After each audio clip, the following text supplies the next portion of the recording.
আমাদেরকে সতর্ক করে দিচ্ছেন, ও আমার উম্মতেরা শুনো। একদিন সাহাবায়ে কেরামদেরকে সামনে নিয়ে আমার নবী বালির উপরে একটা কাটলেন, এইভাবে রেখা টান দিলেন। ওই রেখা থেকে আরো অনেকগুলা রেখা বের করলেন, আঁকা বাঁকা রেখা বের করলেন। আমার নবী বলতে লাগলেন, এ সাহাবায়ে কেরাম, এটা কি এঁকেছি তোমরা কি জানো? বলে, না ইয়া রাসূলুল্লাহ, এটা কি? বলে, যে সোজা রেখাটা আমি নবী টানলাম বালির উপরে, এটা হচ্ছে হাযা সিরাতুল মুস্তাকিম, এটা হচ্ছে সিরাতুল মুস্তাকিম পথ। বড় করে বলুন সুবহানাল্লাহ। যেই পথটা আমি লম্বা আঁকলাম, এই পথটা হচ্ছে, এই লেখাটা হচ্ছে, এটা হচ্ছে সিরাতুল মুস্তাকিম। আর এখান থেকে বক্র আঁকা বাঁকা রাখা যে রেখাগুলা বের করেছি, এই রেখাগুলা হচ্ছে সিরাতুল মুস্তাকিম নয়। এগুলা ইসলাম থেকে বের হয়ে বিভিন্ন দলের মধ্যে ভাগ হয়ে যাবে। আমি নবী বলছি, ওই বনি ইসরায়েলের যুগের মানুষেরা তারা 72টা ফেরকায় বিভক্ত হয়ে গেছে, কিন্তু আমার নবীর উম্মতের, আমি নবীর উম্মতের মধ্যে মানুষ ঈমান আনার পরে নিজেকে মুসলমান দাবি করবে, আমি নবীর উপরে কালিমা পড়ে নিজেকে মুসলমান দাবি করে তারা 73টা দলের মধ্যে বিভক্ত হয়ে যাবে। বড় করে বলুন নাউযুবিল্লাহ। 73টা দল, তারা সবাই ঈমান আনবে। খেয়াল করবেন, খ্রিস্টান একটা দল, হিন্দু একটা দল, এটা বলেন নাই। নবী বলেছেন সবাই মুসলমান, সবাই ঈমান আনবে।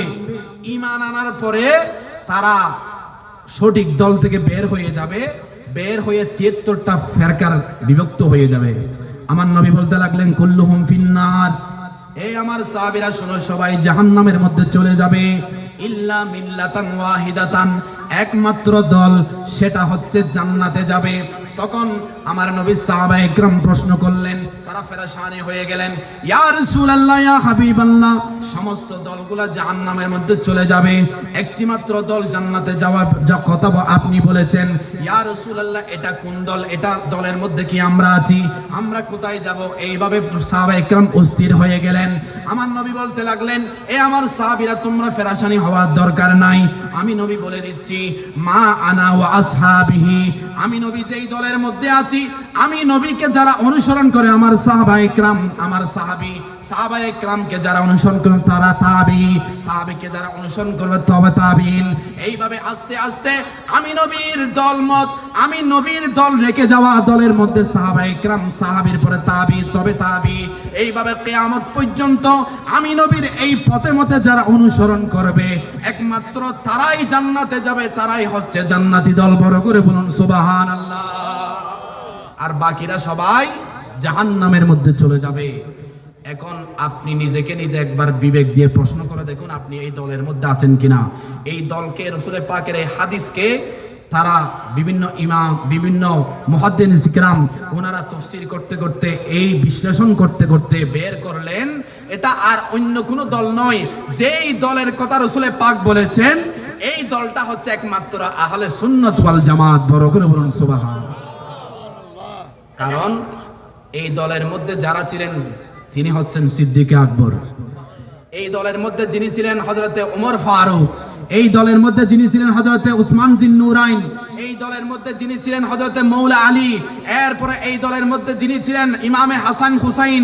এই জন্য ইমামে হাসান যখন হযরতে ইমামে হুসাইনের ওই এজিদের পক্ষ থেকে যখন ইমামে হুসাইনকে যখন আহ্বান করা হলো, এ হুসাইন, তুমি এজিদের হাতে বায়াত গ্রহণ করো, তাহলে তোমাকে অট্টালিকা দেওয়া হবে, তোমাকে অনেক ক্ষমতাধর বানানো হবে। তখন হযরতে ইমামে হুসাইন বলতে লাগলেন, আমি ইমামে হুসাইনের মতো লক্ষ মাথা দিয়ে দিব, তারপরও আমি এই হাত দিতে পারবো না, কারণ এই হাত হচ্ছে আমার মৌলা আলী, আমার আব্বাজান হযরতে মৌলা আলীর হাত। এই হাত হচ্ছে যাইতে যাইতে আমার আম্মাজান মা ফাতেমার হাত, এরপরে যাইতে যাইতে এটা মুহাম্মদ রাসূলুল্লাহর হাত, এরপরে এই হাতের মাধ্যমে আল্লাহ পর্যন্ত পৌঁছে গেছে। এই হাতটা আমি এজিদের হাতে কখনো দিতে পারবো না। বড় করে বলুন সুবহানাল্লাহ। আমার মাথা নিয়ে নাও, 70 জনের, 72 জনের, 82 জনের মাথা নিয়ে নাও, আমি হুসাইন 1000 বার, লক্ষ কোটি বার জীবন দেওয়ার জন্য প্রস্তুত আছি। তারপরও এজিদের মতো একদম কমবক্ত, যে বেনামাজি শরাবি হুর, যে আমার নবীর ধর্ম থেকে বের হয়ে গেছে, এইরকম একজন নেতার হাতে আমি হাত দিতে পারবো? এইভাবে আস্তে আস্তে সলফে সালেহিন, এইভাবে আস্তে আস্তে যাদেরকে অনুসরণ করে করে এখনো পর্যন্ত আমাদের পর্যন্ত পৌঁছে গেছে। একমাত্র রসুল পাকের সেই দিন বলা জান্নাতি দল হচ্ছে আমরা। বড় করে বলুন সুবহানাল্লাহ। এখন অনেকে তো নিজেকে জান্নাতি দল দাবি করে। আমাদের দলে আসো, আমাদের দলে আসলে জান্নাত পাবা। আমাদের দলে আসো, আমাদেরকে একটা ভোট দিলে জান্নাতে যাইতে পারবা। জান্নাতের সার্টিফিকেট তারা দিচ্ছে। তাদের যেই বক্তব্যগুলো আছে, তারা যেই নেতাকে অনুসরণ করে, তারা যেই নেতাকে যার নীতি মানে, সেই নীতি আপনার আবুল আলাম মওদুদী তাদের নেতা, যিনি যেই দলের প্রতিষ্ঠাতা, যিনি ওনার এমন এমন আকীদা রয়েছে, যেই আকীদাগুলা কোনো মুসলমান যদি ধারণ করে, সাথে তাকে খারেজ আনিল ঈমান, সাথে সাথে ঈমান থেকে বের হয়ে কাফের হয়ে যাবে। বড় করে বলুন নাউজুবিল্লাহ। তো আপনার ভিতরে তো ঈমানও নাই, আপনি কিভাবে মানুষকে জান্নাত দিবেন? হয়তো এটা দুনিয়ার মানুষ, দুনিয়ার ক্ষমতার লোভের জন্য তারা এমন করছে, বস্তুতপক্ষে আল্লাহ এবং রসুলকে খুশি করার জন্য এমন করতেছে না। বড় করে বলুন নাউজুবিল্লাহ। আল্লাহ ওই সমস্ত দল আকীদা সম্পন্ন ব্যক্তিদের থেকে আমাদের ঈমান আমলকে হেফাজত করুক। বড় করে বলুন আমিন। সালাতুনিয়া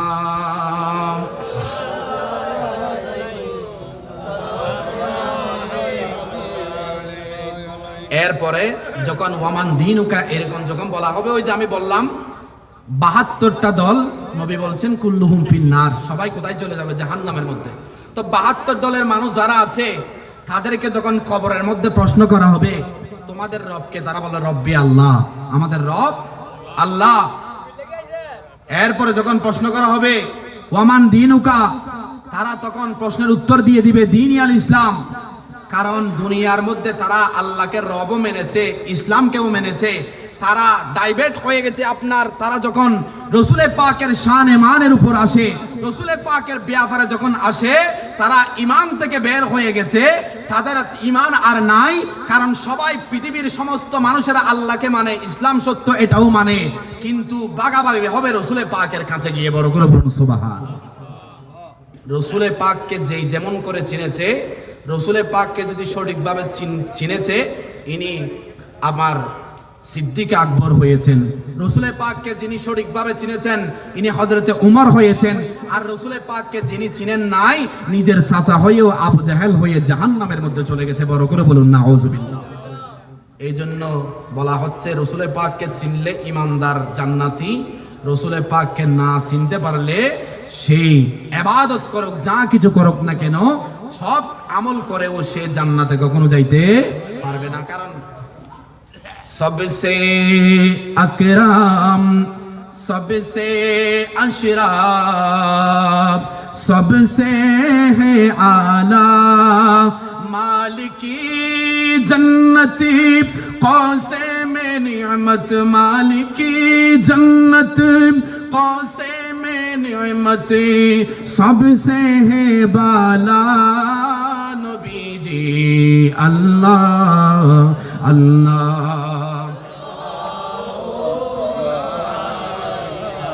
ইল্লাহু আল্লাহ আল্লাহ।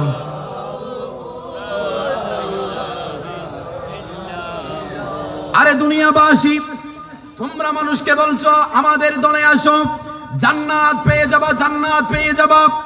আরে তুমি কোত্থেকে জান্নাত দিবা? আলা হযরত ইমাম ইশকে মোহাব্বত বলছেন, তুঝসে और जन्नत से क्या मतलब वहाँ भी दूर हो, हम रसूलुल्लाह को जन्नत रसूलुल्लाह की सलातुनिया।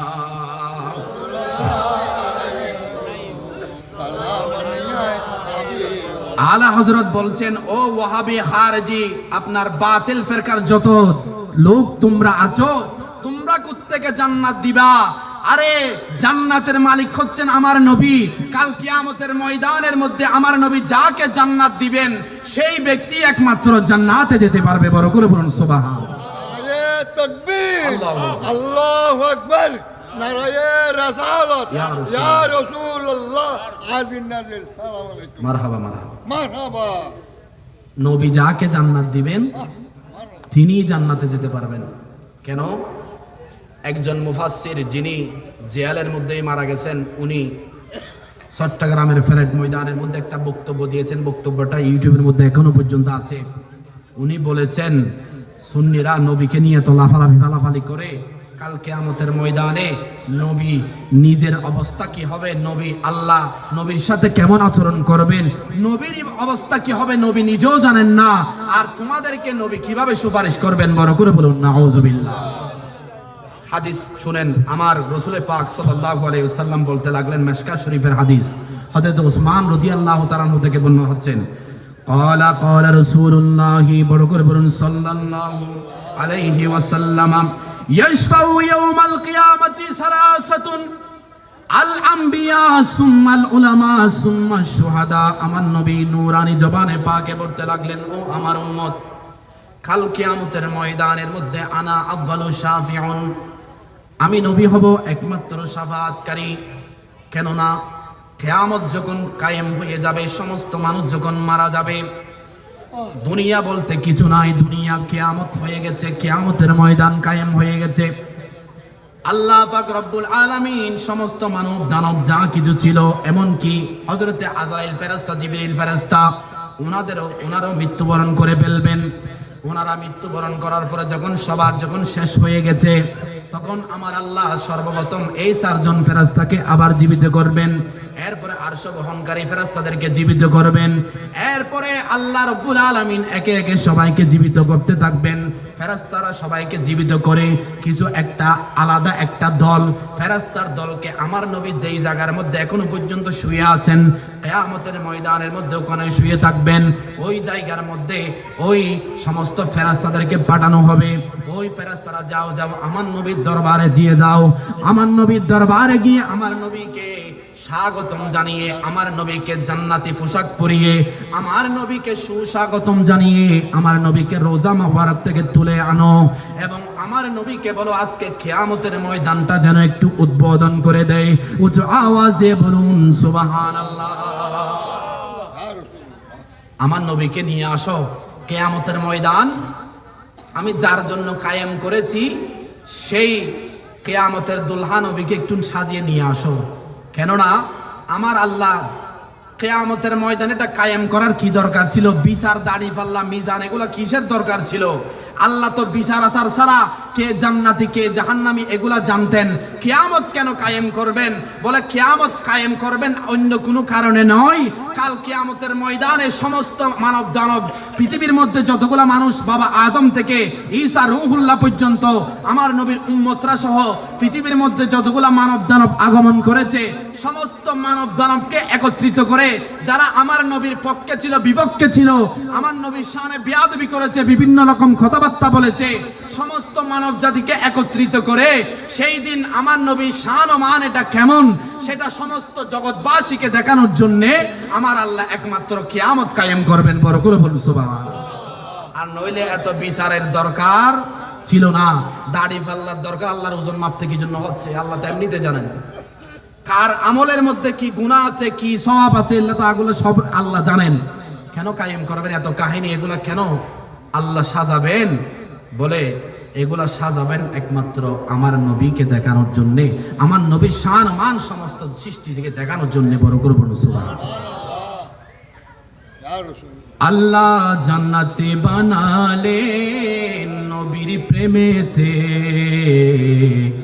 হাসরে করাবেন নবীর শান দেখাতে, বেহেশতেরি পাতাই পাতাই লতাই লতাই নবীর নাম, আরশ আল্লাহর নামের পাশে নূরি নবীজির প্রিয় নাম, নূরি নবীজির প্রিয় নাম। আল্লাহ জান্নাতে বানালেন নবীর প্রেমেতে, হাসরে করাবেন নবীর শান বুঝাতে, হাসরে করাবেন নবীর শান দেখাতে। সালাতুনিয়া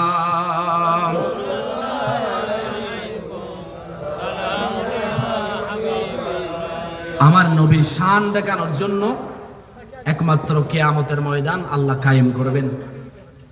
তো ফেরেশতারা রাসূল পাকের রওজা মুবারকের সামনে গিয়ে সালাতু সালাম দিবে, আসসালাতু ওয়াসসালামু আলাইকা সাইয়্যিদি ইয়া রাসূলুল্লাহ, আসসালাতু ওয়াসসালামু আলাইকা সাইয়্যিদি ইয়া হাবিবাল্লাহ, আসসালাতু ওয়াসসালামু আলাইকা সাইয়্যিদি ইয়া রাহমাতাল লিল আলামিন। এইভাবে বলে আমার নবীর রওজা মুবারকের সামনে গিয়ে আমার ফেরেশতারা রাসূল পাকের সালামে আরজ করবেন। তখন বলা হবে রাসূল পাক সালামের উত্তর দিবেন রওজা মুবারক থেকে। তখন সাহাবায়ে আমার ফেরেশতারা আমার নবীকে আরজ করতে লাগবেন, ইয়া রাসূলুল্লাহ, ইয়া হাবিবাল্লাহ, আল্লাহ আমাদেরকে আপনি নবীর কাছে পাঠিয়েছেন। বলে কেন পাঠিয়েছেন? বলে আল্লাহ দুনিয়া কিয়ামত করে দিয়েছেন, কিয়ামত কায়েম হয়ে গেছে, সমস্ত সৃষ্টি জগৎকে আল্লাহ ধ্বংস করে দিয়েছেন। আল্লাহ এখন কিয়ামতের বিচার আচার শুরু করবেন, কিয়ামতের ময়দান কায়েম করবেন। এই কিয়ামতের ময়দান কায়েম করবেন। এখনো কোনো মানুষকে আমার আল্লাহ জিন্দা করেন নাই, একমাত্র আপনি নবীকে রওজা মুবারক থেকে তোলার জন্য আল্লাহর পক্ষ থেকে আদেশ হয়েছে। এই জন্য আপনি নবীকে সুস্বাগতম জানিয়ে রওজা মুবারক থেকে উঠিয়ে নেওয়ার জন্য আমরা আপনি নবীর রওজা মুবারকের সামনে এসেছি। বড় করে বলুন সুবহানাল্লাহ। আমার নবীকে স্বাগতম জানিয়ে রওজা মুবারক থেকে তোলার জন্য ফেরেশতারা স্বর্ণের থালা বাসিন এগুলা নিয়ে আপনার রেশমি সোনালী কাপড় রাসূল পাকের জন্য জান্নাতি কাপড় নিয়ে তারা অপেক্ষমান থাকবে। আমার নবী বলবেন, ও ফেরেশতারা, আমার আগে কি কিয়ামতের ময়দানে এখনো কি কেউ এসেছে? আমার আগে কি কেউ এখনো জিন্দা হয়েছে, কবর থেকে উঠেছে? বলে না না ইয়া রাসূলুল্লাহ, আপনি নবীর শানমান বুঝানোর জন্য, দেখানোর জন্য কিয়ামত কায়েম করবে। আমার আল্লাহ এখনো কোনো নবীকে, কোনো দুনিয়ার কোনো বান্দাকে এখনো কবর থেকে তুলেন নাই। একমাত্র আপনি নবীকে কিয়ামতের ময়দান উদ্বোধন করে দেওয়ার জন্য আপনি নবীকে আগে ওঠার জন্য অনুমতি দিয়েছেন। বড় করে বলুন সুবহানাল্লাহ। আমার নবী উঠবেন। আমার নবী ওঠার পরে আমার নবীকে জান্নাতি কাপড় পরিধান করানো হবে। ফেরেশতারা দুই সারি বদ্ধ হয়ে আমার নবীকে সালাতু সালাম জানিয়ে আমার নবীর শানে নাত পড়ে, আমার নবীর শানে তাকবীর দিয়ে, আমার নবীর শানে এইভাবে আমার নবীর সম্মান বলে বলে আমার নবীকে রওজা মুবারক তুলে কিয়ামতের ময়দান উদ্বোধন করে দেওয়ার জন্য ওই কিয়ামতের ময়দানের মকামে মাহমুদ নামক যে স্টেট কুরসি আমার নবীর জন্য বানানো হয়েছে, এইখানে নিয়ে যাওয়ার জন্য আমার নবীকে সুস্বাগতম জানিয়ে, মিছিল জানিয়ে, আবার জুলুস জানিয়ে কিয়ামতের ময়দানের মধ্যে আমার নবীকে দুই লাইন হয়ে ফেরেশতারা এইভাবে সুস্বাগতম জানিয়ে নিয়ে থাকবেন। বড় করে বলুন সুবহানাল্লাহ। আজকে নবীর শানে একটু তাকবীর দিলেও শিরিক বেদাত বলে কিনা? বলে না রে তাকবীর বলতে পারবা না, রে রিসালাত বলতে পারবা না। বলে কেন? বলে না রে তাকবীর এটা আল্লাহর জন্য তাকবীর, তো যেখানে আল্লাহ তো সৃষ্টিকর্তা, না রে রিসালাত, এখানে রিসালাতের কথা কেন বলবা? নবী তো সৃষ্টি, নবী তো আমাদের মতো সৃষ্টি, নবীর কথা আল্লাহর সাথে কেন মিলাবা? নবীর কথা যদি আল্লাহর সাথে, নবীর নাম যদি আল্লাহর সাথে মিলিয়ে ফেলো তাহলে শিরিক হয়ে যাবে। বড় করে বলুন নাউযুবিল্লাহ। এই জন্য অনেক মাহফিলের মধ্যে দেখবেন নারে তাকবীর, আল্লাহু আকবার, আর কিছু নাই, এরপর আর কিছু। তো আমরা যদি নারে রিসালাত বললে যদি শিরিক হয়ে যায়, শয়তান যখন আসমানের সমস্ত দরজার মধ্যে নামাজ পড়েছিল, শয়তান হওয়ার আগে আজাজিল ফেরেশতা ছিল, ওই শয়তান ইবাদত করতে করতে করতে করতে দেখা যায় জান্নাতের সব জায়গার মধ্যে, আসমানের সমস্ত রহমতের দরজার মধ্যে, সমস্ত জায়গার মধ্যে লা ইলাহা ইল্লাল্লাহ পাশে একটা নাম লেখা আছে মুহাম্মদ রাসূলুল্লাহ। বড় করে বলুন সুবহানাল্লাহ।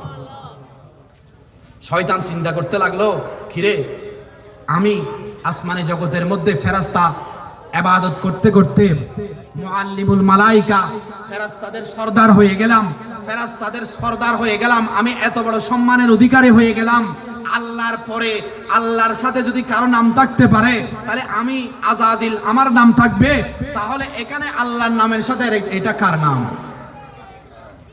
উনি যখন এরকম বললেন, চিন্তা করলো, শয়তান চিন্তা করতে লাগলো এই মুহাম্মদ রাসূলুল্লাহ নামটা একটু কেটে দেব, এই নামটা কেটে দিয়ে এখানে আমার নাম লিখে দেব আজাজিল হাবিবুল্লাহ।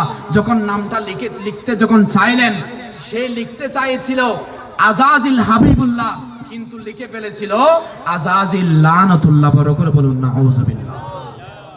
আমার আল্লাহ সেই শয়তানকে এমন ভাবে শয়তানকে পথভ্রষ্ট করে দিলেন। শয়তান, ও আজাজিল, এতদিন পর্যন্ত আমার প্রিয় ছিলা তুমি, আমি খোদার জগতের মধ্যে এমন ইবাদত করেছো, মুআল্লিমুল মালাইকা হয়ে গেছো, সমস্ত ফেরেশতাদের সরদার হয়ে গেছো, শিক্ষক হয়ে গেছো, তোমাকে এমন শান ও মানের অধিকারী বানালাম, কিন্তু আরশ আজিমের যেই নাম আমি আল্লাহর নামের সাথে লিখে রেখেছি, এই নামের সাথে বেয়াদবি করার কারণে আজাজিল, তোমার নাম এখন থেকে আজাজিল থাকবে না। আজ থেকে আমি তোমাকে লানতের বোরকা পরিয়ে ফরদান করে দিলাম। আজ থেকে তুমি লানতুল্লাহ শয়তান হয়ে গেছো। বড় করে বলুন নাউজুবিল্লাহ। একমাত্র নবীর নামের সাথে বেয়াদবি করেছে। এত বড় একজন ফেরেশতা, আসমানের কোন জায়গায় নাকি এমন কোন জায়গা নেই যেখানে শয়তানের সিজদা করে নাই, এমন ইবাদত করেছে। এইরকম একটা ইবাদত গুজার বান্দা যদি, ফেরেশতা যদি এইভাবে শয়তান বানাই দিতে পারে আল্লাহ, তাহলে নবীর সাথে বেয়াদবি করলে তার ঈমান কি থাকবে? আমরা অনেকে বলি আর মুরব্বী যারা বোধ কি আর হদ হুজুর হলো শুধু সুন্নি ওয়া বলে হতা হদে, আর হন হতা হুজুর হলো তো নাই। মনত রাখিবেন, ঈমান আকীদের হতা, আকীদের সম্পর্ক হচ্ছে ঈমানের সাথে। যার আকীদা ঠিক নাই, যেই নবীকে আমার মতো মনে করে, যেই নবীকে দুষে গুণে মানুষ মনে করে, যেই নবীকে সাধারণ মনে করে, সেই ব্যক্তির ঈমান নাই, তার সাথে কোনো ঈমানদারের সম্পর্ক থাকতে পারে না। কথা বলুন ঠিক কিনা? এই জন্য কবরের প্রশ্ন ইমাম বুখারী 1 নম্বর প্রশ্ন, মেইন প্রশ্ন এটার কথা বলেছেন। যখন প্রশ্ন করা হবে, হযরত ইমাম বুখারী রাহমাতুল্লাহ আলাইহি বলতে লাগলেন, কবরের মধ্যে প্রশ্ন করা মেইন প্রশ্ন হবে একটা, বলে মান রব্বুকা ওয়া মান দীনুকা। এগুলা অনেককে এগুলা প্রশ্ন করবেন না, প্রশ্ন করবে রাসূল পাককে উপস্থিত করে ওই ফেরেশতাগণ প্রশ্ন করতে থাকবেন, এ আল্লাহর বান্দা, যেই ব্যক্তি তোমার সামনে এখন কবরের মধ্যে তোমার সামনে দাঁড়িয়ে আছে, এই ব্যক্তি সম্পর্কে তুমি কি জানো, কি ধারণা তোমার ছিল, দুনিয়ার জমিনের মধ্যে ইনার সম্পর্কে তুমি কি জানতে, এগুলা আমাদেরকে আজকে কবরের মধ্যে সাক্ষ্য দাও। বড় করে বলুন সুবহানাল্লাহ। যখন যারা নবীর শানে বেয়াদবি করেছে, নবীকে আমার মতো বলেছে, নবী এটা পারে না, ওইটা পারে না, এটা পারে না, বিভিন্ন ধরনের নবীর দোষ বের করার জন্য যারা উঠে পড়ে লেগেছে, ওই সমস্ত বান্দাদের অবস্থা কি হবে? হা হা লা আদরি লা আদরি, আমি কিছু জানি না, কিছু জানি না, এনাকে তো আমি চিনতে পারছি না। বলে কেন চিনতে পারছো না? ইনার খবর কি দুনিয়ার জমিনের মধ্যে তোমার কাছে পৌঁছায় নাই? বলে পৌঁছেছে। আমার শায়েখ, আমার মোহতরম সাহেব, আমার শায়েখ, আমাদের হুজুররা যা বলেছে তা শুনেছি। বলে তোমাদের হুজুররা 2 রকম হুজুর ছিল, কেউ নবীকে আমার নূর নবী বলেছেন, কেউ নবীকে আপনার নূর নবী বলেছেন, কেউ নবীকে আমার মতো মানুষ বলেছে। তুমি সব কিছু যাচাই বাছাই করে কোন দল সঠিক সেই দলের মধ্যে যাও নাই কেন? আজকে নবীকে না চিনার কারণে আমার আল্লাহ তোমার স্থান জাহান্নামের মধ্যে লিখে দিয়েছেন। উচ্চ আওয়াজ দিয়ে বলুন নাউজুবিল্লাহ। নবীকে চিনতে পারো নাই, দেখা যাচ্ছে তার কবরের সাথে জান্নাতের, প্রথমে জান্নাতের একটা লাইন কানেকশন করে দিয়েছে। কানেকশন করে দেওয়ার পরে জান্নাতের একটা স্থানের ওই বান্দার নাম লেখা আছে জান্নাতের স্থানের মধ্যে। তখন ফেরেশতারা তাকে বলতেছে, এ আল্লাহর বান্দা, তুমি যদি সঠিকভাবে যদি প্রশ্নের উত্তর দিতে পারতে, নবীকে যদি এই কবরের মধ্যে চিনতে পারতে, তাহলে তোমার স্থান এই জান্নাতের মধ্যে তোমার জন্য আল্লাহ এই একটা কক্ষ লিপিবদ্ধ করে রেখেছে, তোমার নাম খুদেই করে রেখেছে। এই বান্দা, তুমি এই জান্নাতের এই ঘরের মালিক হতা। এখন তো তুমি নবীকে চিনতে পারো নাই, আল্লাহ সেটা ক্যান্সেল করে সাথে সাথে জাহান্নামের একটা কানেকশন করে দিবে। জাহান্নামের মধ্যে একটা নাম, তার নাম লেখা থাকবে। যাও যাও, আল্লাহ এই জান্নাতের নামটা ক্যান্সেল করে তোমার জন্য এই জাহান্নামের ঘরটা লিপিবদ্ধ করে দিয়েছে। বড় করে বলুন নাউজুবিল্লাহ। তাহলে নবীকে না চিনার কারণে কোথায় গেল? নবীকে বাদ দিয়ে কি জান্নাতে যাওয়া যাবে? নবীকে বাদ দিয়ে আসো, নামাজ পড়লে জান্নাতে যাওয়া যাবে, হজ করলে জান্নাতে যাওয়া যাবে, রোজা রাখলে জান্নাতে যাওয়া যাবে। যেই বান্দা নবীকে নবীর মতো যেইভাবে চিনা দরকার সেইভাবে চিনেছে, সে কোনো আমল করে নাই, হয়তো আল্লাহ রাব্বুল আলামিন রাসূল পাকের এই মহব্বতটা তার অন্তরের মধ্যে আছে বলে আমার নবীকে যখন কিয়ামতের ময়দানে সুপারিশ করার জন্য ক্ষমতা দেওয়া হবে, তখন সামান্য ওই মুহাব্বতের কারণে ওই ব্যক্তিকে আমার আল্লাহ জাহান্নাম থেকে মুক্ত করে জান্নাতি বানিয়ে দিবেন। বড় করে বলুন সুবহানাল্লাহ। এই জন্য নবীর কথাবার্তা, নবীর আলোচনা করার দরকার আছে না নাই? আমি এখন আসার সময় হাটহাজারী মাদ্রাসার সামনে, হাটহাজারী মাদ্রাসার বড় বার্ষিক ওয়াজ মাহফিল হচ্ছে, ইসলামী মহাসম্মেলন, অনেক বড় বড় ইসলামী সম্মেলন, কোরআনুল কারীমের তাফসীর মাহফিল। কিন্তু কখনো কি শুনেছেন গৌসে পাকের মাহফিল? কখনো কি শুনেছেন খাজা গরিবে নওয়াজের মাহফিল? এই ধরনের কোন ওয়াহাবি বাতিল এরা যারা আছেন, আমার মুহররম মাসে যখন ইমামে হুসাইনের কারবালার কথা যখন আসেন, কোন মসজিদের মধ্যে দেখেছেন, কোন ওয়াহাবি ফারার মধ্যে কি দেখেছেন ইমামে হুসাইনের আলোচনা করেছে? এইভাবে যারা ইসলামের জন্য অবদান রেখেছেন, যাদের রক্তের বিনিময়ে, যার বিনিময়ে ভারতবর্ষের মধ্যে নয়, এটা ভারতবর্ষ থেকে ইসলাম, এটা বাংলাদেশ আমাদের কাছে পর্যন্ত পৌঁছে গেছে। খাজা গরিবে নওয়াজ যিনি 90 লক্ষ মুসলমান বানিয়েছেন, এই খাজা গরিবে নওয়াজের আলোচনা করেছেন, কখনো শুনেছেন? করেন নাই। তারা আলোচনা করে শুধু কোরআনের কথা বলে, আল্লাহর কথা বলে। আল্লাহর কথাতে সবাই বলবে, কিন্তু সবাই ডিভাইড হয়ে যাবে, ভাগাভাগি হয়ে যাবে রাসূল পাকের শানে যখন আসবে। আমার নবীকে ফেরেশতারা একটু দুরূদ শরীফ পড়েন, সালাতুন ইয়া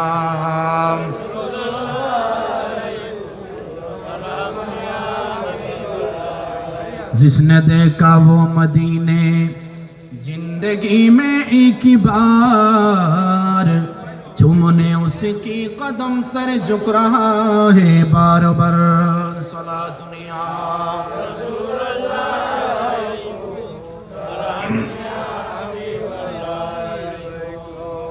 ফেরেশতারা আমার নবীকে রওজা মুবারক থেকে উঠানোর জন্য আমার নবীর কাছে অনুমতি চাইবেন। ইয়া রাসূলুল্লাহ, ইয়া হাবিবাল্লাহ, আল্লাহর পক্ষ থেকে আহ্বান হয়েছে, হুকুম হয়েছে, আপনি নবীকে উঠিয়ে নেওয়ার জন্য। আমার নবী আগমন করবেন কিয়ামতের ময়দানের মধ্যে, নূরানি পা মুবারক রাখবেন। আমরা যে বলি আলা হযরতের যে শিয়ার আমরা সব সময় পড়ি, রাসূল পাককে আমার আল্লাহ দুনো জাহানের দুলহা বানিয়েছেন। আমার নবী কেমন দুলহা? কিয়ামতের ময়দানের মধ্যে বাবা আদম থেকে ঈসা রূহুল্লাহ পর্যন্ত যতগুলা মানব দানব দুনিয়ার জমিনের মধ্যে আগমন করেছে, সমস্ত মানব দানব একসাথে দেখবে আমার নবী দুই জাহানের দুলহা নবী। এটা কেমন? উচ্চ আওয়াজ দিয়ে বলুন সুবহানাল্লাহ। আপনি মৌলা কা প্যারা মারা নবী, दोनों आलम का दुल्हा हमारा नबी, सबसे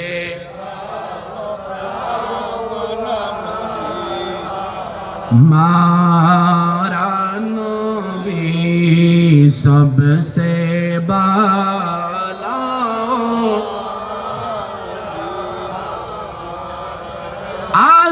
आसमानों ही पर सभी नबी रह गए, अर्श आजम पे पहुंचा हमारा नबी सबसे।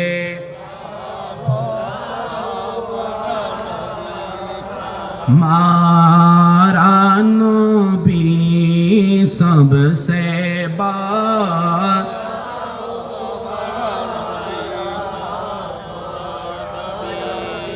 আমার নবী আগমন করবেন এইভাবে। এরপরে আস্তে আস্তে বাবা আদম আলাইহিস সালাতু ওয়াস সালাম থেকে ঈসা রূহুল্লাহ আলাইহিস সালাতু ওয়াস সালাম পর্যন্ত সমস্ত আম্বিয়া ইকরাম এইভাবে আস্তে আস্তে সবাইকে আল্লাহ রাব্বুল আলামিন আপন আপন কবর মাজার থেকে আমার আল্লাহ উঠাইতে থাকবেন।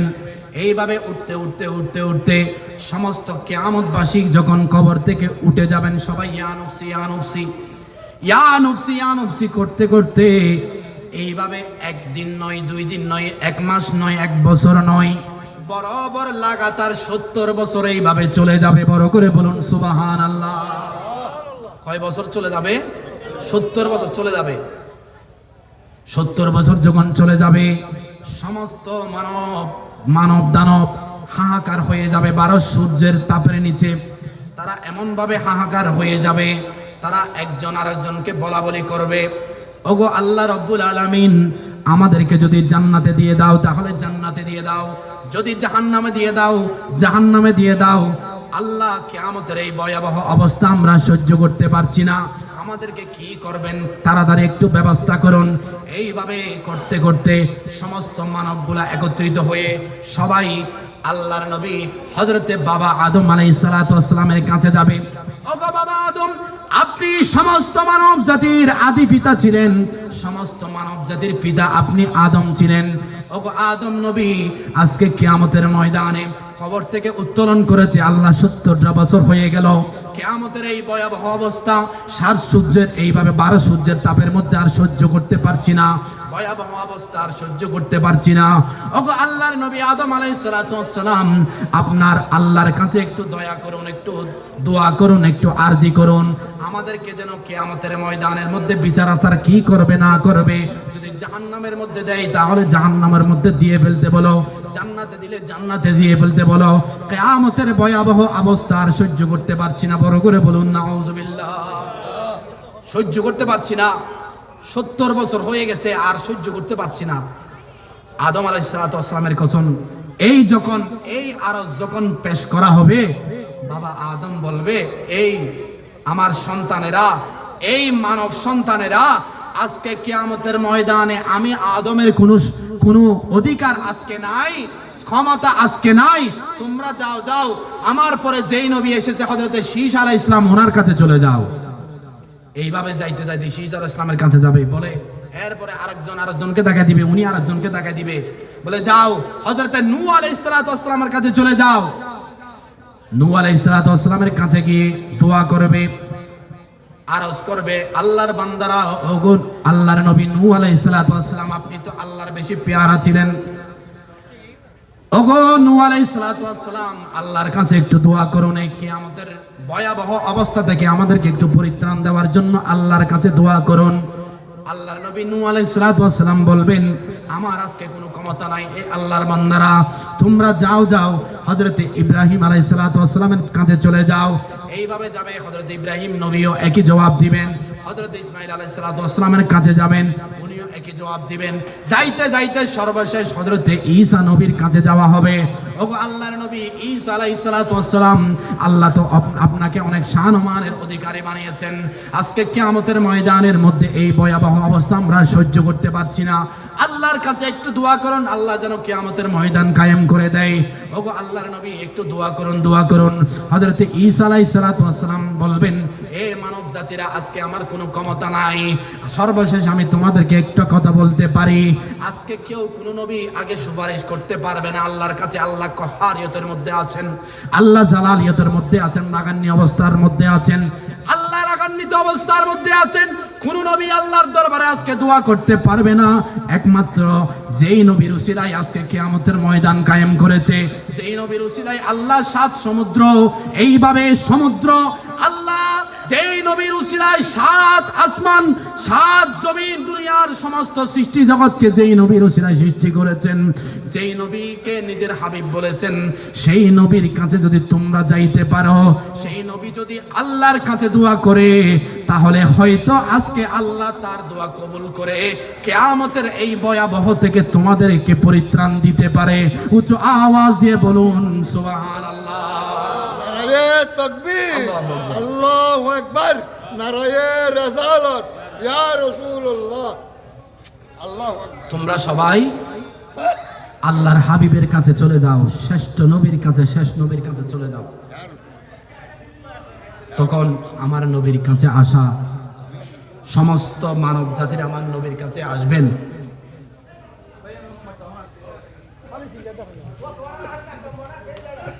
আমার নবীর কাছে আসবেন, সর্বশেষ এসে মানব জাতিরা বলবেন, ওগো আল্লাহর নবী, আপনার উসিলায় তো আল্লাহ সমস্ত সৃষ্টি জগৎকে সৃষ্টি করেছেন, এই কিয়ামতকে সাজিয়েছেন, একটু দয়া করুন আমাদের উপর, আল্লাহর কাছে একটু সুপারিশ করুন, আল্লাহ যেন কিয়ামতের ময়দানটা একটু কায়েম করে আমাদের বিচার আচার কি করবে একটু করে দেন। আমার রাসূলের পাক সিজদার মধ্যে পড়ে যাবেন, আল্লাহর কাছে দোয়া করতে থাকবেন, ওগো আল্লাহ। আমার নবী যখন সিজদার মধ্যে পড়ে যাবেন, আমার আল্লাহ ডাক দিবেন, ইয়া রাসূলুল্লাহ, ইয়া হাবিবাল্লাহ, আপনি নবী 63 বছর এই কিয়ামতের ময়দানে নয়, ওই দুনিয়ার জমিনের মধ্যে যখন ছিলেন 63 বছর লাগাতার আপনি কান্না করেছেন উম্মতের জন্য। শুধু তাই নয়, লক্ষ লক্ষ কোটি বছর পর্যন্ত আপনি রওজা মুবারকের মধ্যে বসে বসে আপনার উম্মতের জন্য কান্নাকাটি করেছেন। ইয়া রাসূলুল্লাহ, ইয়া হাবিবাল্লাহ, আজকে কিয়ামতের ময়দানের মধ্যে কেন সিজদার মধ্যে পড়ে গেলেন? আজকে তো আপনার কান্না আমি চাই না, আপনি নবীকে খুশি করা আমি আল্লাহর কাজ। আজকে কিয়ামতের ময়দানের সমস্ত কিয়ামতবাসীকে আপনি নবীর শানমান দেখিয়ে, আপনি নবীর শানমান এটা কেমন দেখাবার জন্য আমি এই কিয়ামতের ময়দান কায়েম করেছি। ইয়া রাসূলুল্লাহ, কেন সিজদার মধ্যে পড়ে গেলেন? আমার নবী দোয়া করবেন, ওগো আল্লাহ রব্বুল আলামিন, দুনিয়ার জমিনের মধ্যে যেই দিন আগমন করেছিলাম সেই দিন থেকে দুনিয়ার জমিনের মধ্যে যতদিন জিন্দেগি করেছি, সারা জিন্দেগি ভর আমার উম্মতের জন্য কান্না করেছি। আজ যখন কিয়ামতের ময়দানের আগে যখন রওজা পাকের মধ্যে ছিলাম, আমি নবীকে যখন রওজা পাকের মধ্যে শোয়াইয়ে দেওয়া হয়েছে, সেই দিন থেকে যতদিন কিয়ামতের ময়দানে আসার আগে রওজা মুবারকের মধ্যে ছিলাম, তখন পর্যন্ত আমি ওই রওজা মুবারকের মধ্যে বসে বসে আমার গুনাহগার উম্মতের জন্য আমি কান্নাকাটি করেছি। ইয়া রব্বুল আলামিন, আজকে কিয়ামতের ময়দানের মধ্যে কিছু চাই না, কিছু চাই না। ইয়া রাসূলুল্লাহ, কি চান, কি চান? যেই উম্মতগুলা আমি নবীকে মহব্বত করেছে, আমার উম্মতগুলা তেমন আমল করতে পারে নাই, আমার উম্মতগুলা তেমন রোজা রাখতে পারে নাই, তেমন নামাজ দোয়া পড়তে পারে নাই, হজ করতে পারে নাই, আমার উম্মতেরা তেমন আমল করতে পারে নাই, কিন্তু আমি নবীকে বেশি বেশি মহব্বত করত। আমি নবীর শানে সকাল সন্ধ্যা দরুদ সালাম পড়তো, আমি নবীর শানে মাহফিল সাজিয়ে সেই মাহফিলের মধ্যে বসে বসে আমি নবীকে দরুদ সালাম পড়তো, আমি নবীকে নিজের জানের চাইতে মহব্বত করত। ও আল্লাহ রাব্বুল আলামিন, আজকে এরকম গুনাহগার উম্মতগুলা যদি জাহান্নামের মধ্যে যায়, আমি নবী কথা দিলাম আজকে আপনার যেই জান্নাত আপনি সাজিয়েছেন, আটকানা জান্নাত, আমার একজন গুনাহগার উম্মত যদি জাহান্নামের মধ্যে যায়, আমি নবী ওই জাহান্নামী উম্মতকে ফেলে কখনো তোমার জান্নাতের মধ্যে প্রবেশ করব না। উচ্চ আওয়াজ দিয়ে বলুন সুবহানাল্লাহ। আমার নবী এই কথা যখন বলবেন, তখন আমার নবী এই কথা শুনে আমার আল্লাহ বলবেন, ঠিক আছে নবী, ঠিক আছে, আপনার উম্মতকে দিয়ে দিলাম, যান আপনার যা ইচ্ছা তা করেন, আপনি যাকে ইচ্ছান জাহান্নাম থেকে মুক্ত করে জান্নাতি বানিয়ে দেন। উচ্চ আওয়াজ দিয়ে বলুন সুবহানাল্লাহ। সুপারিশ করে করে আমার নবী একবার চলে যাবেন জাহান্নামের মধ্যে, কিছু গুনাহগারদেরকে বের করে তাদেরকে জান্নাতের মধ্যে পৌঁছিয়ে দিবেন। এইভাবে আস্তে আস্তে আস্তে আস্তে যতক্ষণ পর্যন্ত আমার নবীর কোনো গুনাহগার উম্মত যার অন্তরের মধ্যে আমার নবীর ভালোবাসা ছিল, কোনো মুনাফিক নয়, যারা দুনিয়ার মধ্যে নবীর শানে বেয়াদবি করেছে, তাদের জন্য কিয়ামতের ময়দানে আমার নবীর সুপারিশ কখনো কবুল হবে না। কারণ আল্লাহ রাব্বুল আলামিন সমস্ত কাফেরদের ব্যাপারে, কাফেররা জাহান্নামে যাবে এটা নিশ্চিত, কিন্তু একটা দলের জন্য আমার আল্লাহ স্পেশাল বলে দিলেন, ও দুনিয়াবাসী শুনো, একটা দল জাহান্নামের সর্বনিম্ন স্তরের মধ্যে থাকবে, তাদের কঠিন, সবচেয়ে বেশি কঠিন ভয়াবহ শাস্তি তাদের হবে। বলে তারা কারা? এর সমস্ত মানুষ হলো মুনাফিকরা। ওই সমস্ত মুনাফিক মানে যারা কোরআনের আয়াতগুলা পেয়েছে, আমার রাসূলের পাকের হাদিসগুলা পাওয়ার পরেও আমার নবীর শানে যারা বেয়াদবি করেছে, দুনিয়ার মধ্যে যারা আমার নবীকে আমার মতো বলেছে, বড় ভাইয়ের মতো বলেছে, ছোট ভাইয়ের মতো বলেছে, এইভাবে নবীর শানে যারা বেয়াদবি করেছে, ওই সমস্ত নবী বিরোধী বান্দা যারা নবীর যার অন্তরের মধ্যে নবীর বিন্দু পরিমাণ মহব্বত ভালোবাসা থাকবে, জীবনে একবার হলেও আমার নবীকে মহব্বত করে সালাম দিবে, দরুদ শরীফ পড়বে, ওই সমস্ত বান্দা যত বড় জাহান্নামী হোক না কেন, আমার নবী তাকে জাহান্নাম থেকে বের করে জান্নাতে নিয়ে গিয়ে সমস্ত উম্মতদের বুকে নিয়ে আমার নবী আল্লাহর আটকানা জান্নাতের মধ্যে প্রবেশ করবেন। উচ্চ আওয়াজ দিয়ে বলুন সুবহানাল্লাহ। এরপরে আমার নবী বলতে লাগলেন, আম্বিয়া, অন্যান্য নবীরা, তাদেরকেও ক্ষমতা দিবেন আল্লাহ কিয়ামতের ময়দানে সুপারিশ করার জন্য। এরপরে সুম্মাল উলামা, এই কথাটা বলার জন্য যারা মাগরিবের পর থেকে ওয়াজ শুনেছেন, গৌসে পাকের কথা, খাজা গরিবে নওয়াজের কথা, শাহনমান অনেক শুনেছেন, আমার নবী বলছেন সুম্মাল উলামা, আমি সর্বপ্রথম কিয়ামতের ময়দানে আমি শাফাআতকারী হব, এরপর অন্যান্য নবীরা, এরপরে আমি নবীর উম্মতের মধ্যে যারা উলামায়ে কেরাম ছিল, যারা আল্লাহর ওলি ছিল, আল্লাহর ওলিদের মধ্যে এইভাবে সাহাবায়ে কেরাম আসতে আসতে আল্লাহর ওলিদের কাতারের মধ্যে এক নম্বরে যাকে পাবেন, আল্লাহর ওলিদের সরদারের মধ্যে এক নম্বরে যাকে পাবেন, যার শানে যার মাহফিলে আজকে আমরা উপস্থিত হয়েছি, সেই গৌসে পাক আব্দুল কাদের জিলানী হচ্ছেন এক নম্বরে। উচ্চ আওয়াজে বলুন সুবহানাল্লাহ। এই জন্য বলা হচ্ছে ইয়া গৌসে মুআজ্জম নূরে হুদা মুখতারে নবী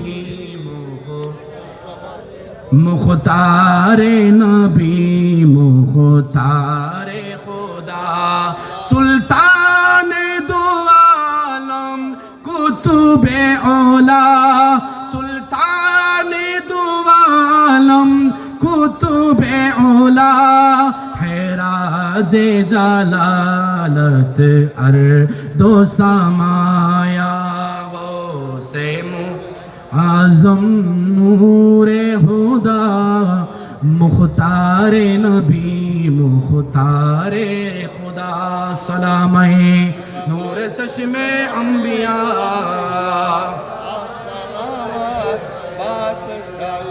আমার নবী যে বলেছেন কিয়ামতের ময়দানের মধ্যে আল্লাহ যে সুপারিশ করার জন্য নবীদের পরে সুম্মাল উলামা, এরা বলছেন নবী তো সুপারিশ করতে পারে। আমার নবী বলছেন শুধু নবী নয়, আমার পরে সমস্ত আম্বিয়া কেরাম একে একে নবী আমার গুনাহগার উম্মতদের সুপারিশ করার ক্ষমতা তো পাবেন। আমি নবীর উম্মতদের মধ্যে যারা উলামা ছিল, যারা ওলি ছিল, ওই সমস্ত ওলিদেরকেও আল্লাহ ক্ষমতা দিবেন কিয়ামতের ময়দানে। তাদেরকে যারা মুহাব্বত করেছে, তাদের মুরিদ যারা ছিল, তাদের অনুসারী যারা ছিল, তারা তাদের মুহাব্বত করনে ওয়ালা যারা দুনিয়ার জমিনের মধ্যে ছিল, ওই সমস্ত মুরিদদেরকে আপনার কিয়ামতের ময়দানে সুপারিশ করে করে আল্লাহ জাহান্নাম থেকে মুক্ত করে জান্নাতে নিয়ে যাওয়ার জন্য এই আল্লাহর ওলিদেরকে ক্ষমতা দেওয়া হবে। বড় করে বলুন সুবহানাল্লাহ।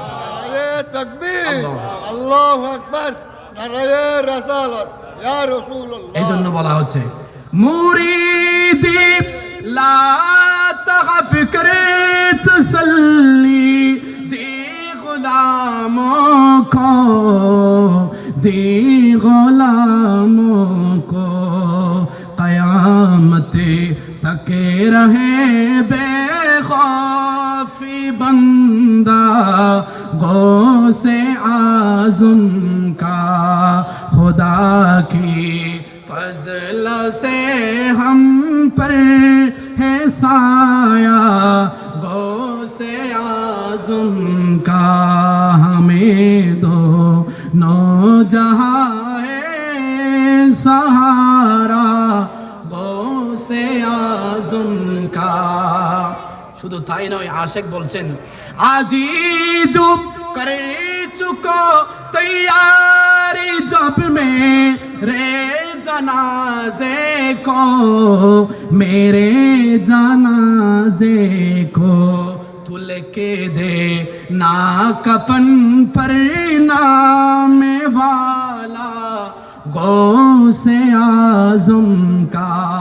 আমার নবীর আমার নবীর শান মান তো অনেক উপরে। আমার গৌসে পাক বলছেন এই দুনিয়াবাসী শুনো, আমার নবীর আমার যতগুলা মুরিদ আছে হক্কানি, আমার যেই মুরিদগুলা আমার সবক পালন করেছে, আমার কথা মতো চলেছে, ওই সমস্ত মুরিদের কিয়ামতের ময়দানে কোনো ভয় নাই। আমি গৌসে পাকের দামানে ছিলাম, এই কথাটা বলার সাথে সাথে কিয়ামতের জাহান্নামের ফেরেশতারা ছেড়ে দিবেন। বড় করে বলুন সুবহানাল্লাহ। এই জন্য অনেক কাহিনী আছে, এগুলো আপনারা জানেন গৌসে পাকের শানমান সম্পর্কে। একজন মুরিদ কবরের মধ্যে যখন প্রশ্ন করেছিল, তখন গৌসে পাক মান রব্বুকা যখন বলেছিল, সে উত্তর দিয়েছিল আমার রব গৌসে পাক। অর্থাৎ এটা অনেকে বলবে আমার রব কেমনে গৌসে পাক হয়? আমার রব গৌসে পাক নয়, আমি রবকে চিনেছি আমার গৌসে পাকের মাধ্যমে। আমার নেতা হচ্ছেন আমার গৌসে পাক। আমার গৌসে পাকের মাধ্যমে আমি রসুল পর্যন্ত পৌঁছে যাব। রসুলের মাধ্যমে আমি আল্লাহর দরবারে পার হয়ে জাহান্নাম থেকে পার হয়ে জান্নাতে চলে যাব। বড় করে বলুন সুবহানাল্লাহ। এই জন্য যারা কষ্ট করে গৌসে পাকের মাহফিল সাজিয়েছেন, খাজা গরিবে নামাজের মাহফিল যারা সাজান, আল্লাহর ওলিদের আলোচনা জিকির মজলিস যারা সাজান, আমরা মাহরুম হব না। তাদেরকে আল্লাহ ক্ষমতা দিয়েছেন তারা মাহফিল করে না, তাদের কথা বলে না, কি জন্য জানেন? বলে কিয়ামতের ময়দানে নবী কারো কিছু করতে পারবে না, গৌসে পাক কেমনে কি করবে, খাজা সাহেব কেমনে কি করবে, ওনারা নিজেরাই নফসি নফসি করতে থাকবেন। তাদের আলোচনা করে লাভ কি, তাদের মাহফিল করে লাভ কি? তারা তো কিয়ামতের ময়দানে তারাও ইয়া নফসি করবেন। এই জন্য আমরা তাদের কথা বলি না, তাদের মজলিসের আয়োজন করি না। বড় করে বলুন নাউজুবিল্লাহ। তাদের বিশ্বাস, আমাদের বিশ্বাস হাদিসে পাকের মাধ্যমে আমাদের বিশ্বাস হতে আমার নবী বলেছেন ইশফাউ সালাসাতুন, কিয়ামতের ময়দানে তিন ধরনের ব্যক্তি যেগুলা সুপারিশ করতে পারবেন। এক নম্বরে আল আম্বিয়া সুম্মাল উলামা, দুই নম্বরে হচ্ছে আমি নবীর যারা আলেম উলামা ছিল দুনিয়ার জগতের মধ্যে, আমি নবীর যারা আল্লাহর ওলি ছিল, আল্লাহর বন্ধু ছিল, তারাও কিয়ামতের ময়দানে সুপারিশ করবে। আজকে আমরা যারা ওনাদের মাহফিলের মধ্যে এসেছি, আমরা এই আশা এই বিশ্বাস রাখি আমার গৌসে পাক, আমার খাজা গরিবের আওয়াজ কাল কিয়ামতের ময়দানে আমরা যদিও বা গুনাহগার হই, নাখান্দা হই, নাসিস হই, ওনাদের দামান ধরে ইনশাআল্লাহ কিয়ামতের ময়দানের মধ্যে আমরা বেড়া পার হয়ে যাব ইনশাআল্লাহ। বলুন আল্লাহ সবাইকে আমাদেরকে কবুল করুক। যারা যেইভাবে আজকের মাহফিলের জন্য সাজিয়েছেন, আল্লাহ সবার আমলকে, সবার এই শিরকত, সবার সহযোগিতাকে আল্লাহর দরবারে কবুল আর মঞ্জুর করে নিক। বড় করে বলুন আমিন।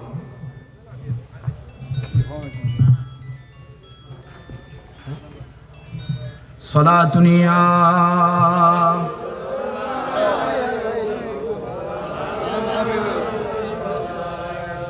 जिसने देखा वो मदीने जिंदगी में एक बार, चूमने उसकी कदम सर झुक रहा है बारो बार। सलातुनिया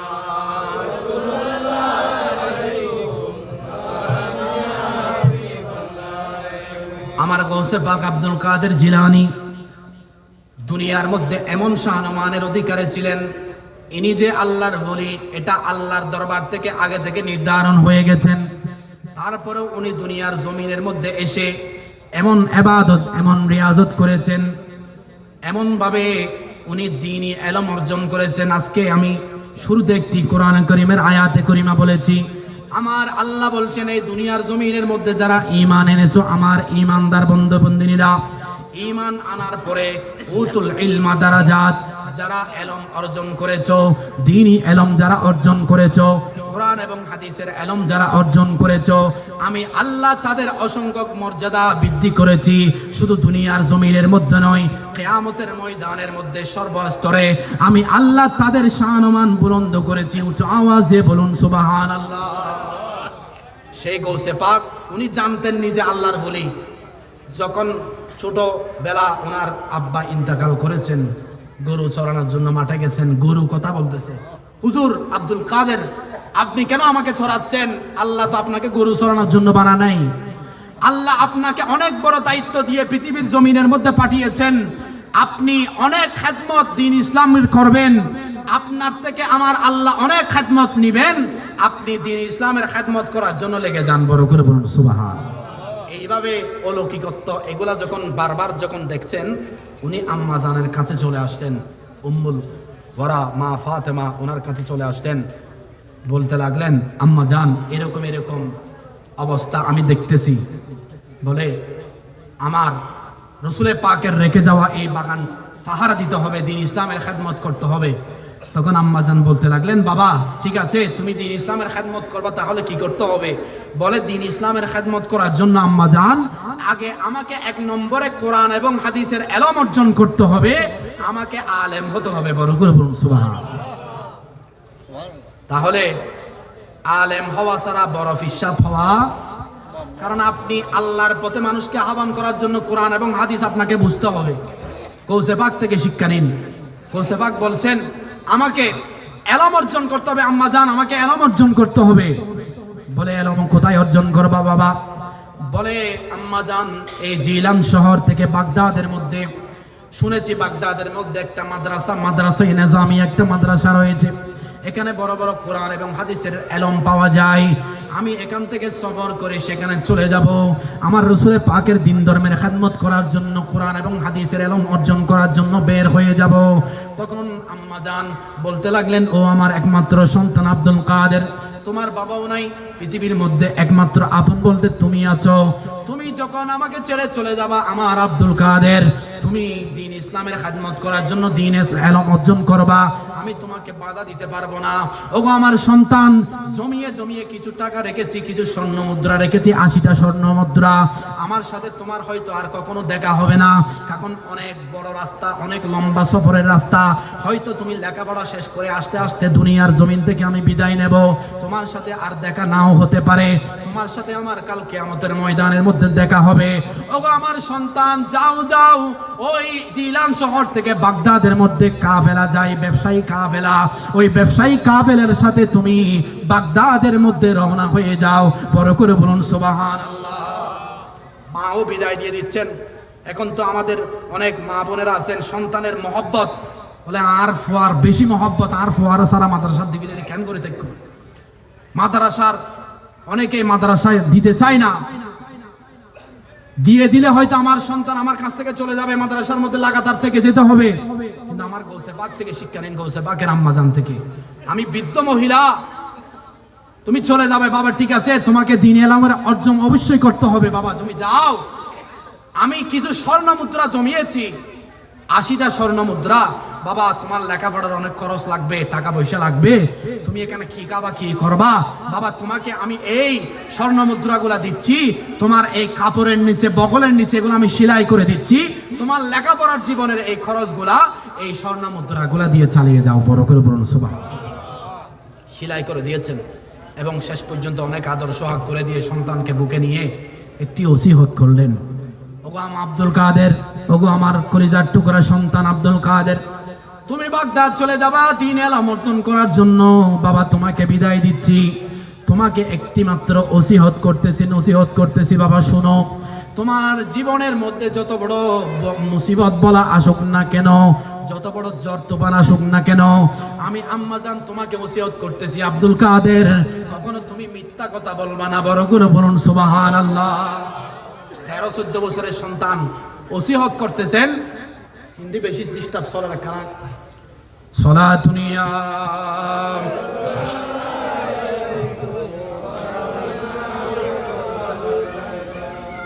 তখন আব্দুল কাদের তুমি চলে যাও, একটা কথা তোমাকে বলি, যত বড় বিপদের মুসিবত মধ্যে তুমি পড়ো না কেন, তুমি কখনো কি বলবে না, মিথ্যা কথা। আর বড় বড় নামাজি হই, আর সর্বাক্ষণিক 24 ঘন্টা মিসের ভিতরে ডুবি আসে না নাই। কিন্তু গৌসে ফাকিবে এনে গৌসে ফাক নয়, হজা গরিবে নামাজিবে এনে গৌসে হজা গরিবে নামাজ নয়। তারা এমন ভাবে চললি, এমন ভাবে জীবন যাপন করছি বলে কিয়ামত পর্যন্ত সমস্ত দুনিয়াবাসী তাদের অনুগত করে দিয়েছেন। বড় করে বলুন সুবহানাল্লাহ। আমার গৌসে পাককে যখন এই কথা যখন বললেন, বাবা তুমি যাও, জীবনে কখনো মিথ্যা কথা বলবে না, এই ওসিয়ত করার পরে তখন আমার গৌসে পাক রওনা হয়ে যাচ্ছেন। যাও 60 জনের একটা বড় কাফেলা, যেটা ব্যবসা করার জন্য জিলান শহর থেকে বাগদাদ শরীফ যাচ্ছে, তাদের সাথে তুমি রওনা হয়ে যাও। হামদান অঞ্চল পাড়ি দিয়ে ছুটেছে কাফেলা, 60 জনের ডাকাতের দলে করিল হামলা।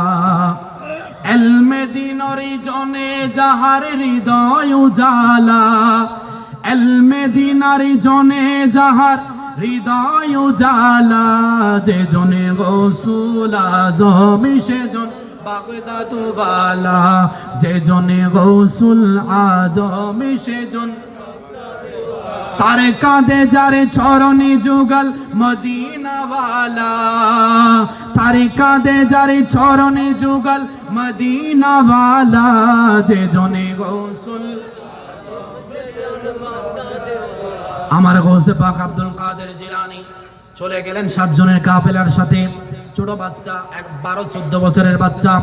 যাইতে যাইতে একটা অঞ্চলের মধ্যে যখন পৌঁছে গেলেন, একটা পাহাড়ি অঞ্চল, জঙ্গল পাশাপাশি, ওই জঙ্গলের এলাকার মধ্যে যখন পৌঁছে গেলেন, একটা ডাকাতের দল বের হলো। ডাকাতের দল বের হয়ে ওই ব্যবসায়ীর যা টাকা পয়সা, যেই মাল সরু সামান যেগুলা ছিল সবগুলা লুট করে নিয়েছে। শেষ পর্যন্ত একজন ডাকাতের সদস্য আমার গৌসে পাকের কাছে আসলেন। এই বাসা তোমার কাছে কি কিছু আছে? তখন আমার গৌসে পাক বলতে লাগলেন, হ্যাঁ আছে আছে। বলে কি আছে? বলে এইখানে বগলের নিচে 80টা স্বর্ণ মুদ্রা আছে। আমি লেখাপড়া করার জন্য জিলান শহর থেকে বাগদাদ শরীফ যাচ্ছি। ওই বাগদাদ শরীফ গিয়ে আমি লেখাপড়ার খরচ চালানোর জন্য আমার আম্মাজান আমাকে 80টা স্বর্ণ মুদ্রা দিয়েছে। সেই স্বর্ণ মুদ্রাগুলো এখানে আছে, এগুলা আছে। বড় করে বলুন সুবহানাল্লাহ। এগুলা আছে আমার কাছে। তখন ওই ডাকাত সদস্য বিশ্বাস করতেছেন, তাকে চেকও করতেছে না, বিশ্বাসও করছে না। তাকে ধরে ডাকাতের সর্দারের কাছে নিয়ে গেলেন। সর্দারের কাছে নিয়ে গিয়ে বললেন, হে আমার সর্দার, এই ছোট বাচ্চাটা বলতেছে তার কাছে নাকি 80টা স্বর্ণ মুদ্রা আছে। তার কাছে তো কিছু দেখতেছি না, আলামত দেখতেছি না, নাকি ওর কাছে কাপড়ের নিচে নাকি লুকানো আছে। তখন ডাকাতের সর্দার জিজ্ঞেস করলো, হে সন্তান, তোমার কাছে কি আসলে সত্যি আছে? আমাদের হ্যাঁ আছে আছে। বলে কি আছে? বলে আমার কাছে আমার এই বগলের নিচে কাপড়ের নিচে আমার আম্মা জান, আমি জিলান শহর থেকে বাগদাদ শরীফ যাচ্ছি লেখাপড়া ইলমে দ্বীন অর্জন করার জন্য, আমার আম্মা জান আমার খরচ চালানোর জন্য 80টা স্বর্ণ মুদ্রা দিয়েছেন। সেই স্বর্ণ মুদ্রাগুলো এখানে আমার আম্মা সেলাই করে দিয়েছেন, এগুলো আছে। বড় করে বলুন সুবহানাল্লাহ। চেক করে দেখলেন মিথ্যা নয়, সত্যি সত্যি আছে। তখন ডাকাত সর্দার আমার গৌসে পাককে প্রশ্ন করতে লাগলেন, এই সন্তান তোমার নাম কি? বলে আমার নাম আব্দুল কাদের। বলে তোমাকে তো আমরা চেক করতাম না, তোমাকে তো আমরা চেকিং করতাম না, তোমার শরীরের মধ্যে এখানে 80টা স্বর্ণ মুদ্রা আছে, তুমি কেন মিথ্যা কথা বলতে না? কেন মিথ্যা কথা বলো নাই? চাইলে তুমি মিথ্যা কথা বলতে পারতে, সত্যি কথা কেন বলে দিলা? তখন গৌসে পাক বলে, এ ডাকাতের সর্দার শুনো শুনো, আমি যখন ঘর থেকে বের হচ্ছি, আমার আম্মাজান থেকে যখন বিদায় নিচ্ছিলাম, আমার আম্মাজান আমাকে বিদায় দেওয়ার সময় কলিজার মধ্যে টেনে, বুকের মধ্যে টেনে একটা কথা বলেছিল, আব্দুল কাদের যত বড় মুসিবতের মধ্যে পড়ো না কেন, জীবনে কখনো মিথ্যা কথা বলবা না। আমার আম্মা জানের সেই ওসিয়ত পূরণ করেছি, এই জন্য তোমাদের সাথে আমি মিথ্যা কথা বলি নাই, সত্যি কথা বলে দিয়েছি। বুঝো আওয়াজ দিয়ে বলুন সুবহানাল্লাহ। ডাকাতের সর্দার চোখের পানি ছেড়ে দিল। একটা ছোট বাচ্চা তার কাছে এত সুন্দর কথা, এত সুন্দর করে কথা বলছেন। আমরা জীবনে কি করলাম? সারা জীবন মানুষকে মারলাম, খাটলাম, মানুষের থেকে টাকা পয়সা ছিনিয়ে নিলাম, মানুষের জীবন ধ্বংস করে দিলাম, কতজনকে খুন করলাম, কত কিছু, দুনিয়ার কত খারাপ কাজ একটাও বাদ রাখি নাই। আর একজন সন্তান দেখো, এই সন্তান আল্লাহর কথা তো ফেলবে দূরের কথা, নিজের মায়ের একটা ওসিয়ত পর্যন্ত সে পূরণ না করে রাখে নাই, একটা মিথ্যা কথা পর্যন্ত সে বলে নাই। উচ্চ আওয়াজ দিয়ে বলুন সুবহানাল্লাহ। অনেকক্ষণ কথাবার্তা বলার পরে গৌসে পাকের সাথে যখন কথাবার্তা হলো, উনি কোন বংশের লোক, উনি যখন নিজের পরিচয় যখন দিতে পারলেন, দিয়ে দিলেন, তখন ডাকাতরা বুঝতে পারলো ইনি কোনো সাধারণ ব্যক্তি নয়, ইনি আমার রসুলের পাকের আওলাদ গৌসুল আজম আব্দুল কাদের জিলানী। উচ্চ আওয়াজ দিয়ে বলুন সুবহানাল্লাহ। আমার গৌসে পাকের কাছে ওরা চলে আসলেন, 60 জন সমস্ত ডাকাতের সদস্যরা সবাই চলে আসলেন। এয়া গৌসে পাক আব্দুল কাদের জিলানী, আল্লাহর নবীর আওলাদের বংশের মানুষ। ওগো আব্দুল কাদের, আমরা আপনাকে চিনেছি, আপনি কোনো সাধারণ ব্যক্তি নয়।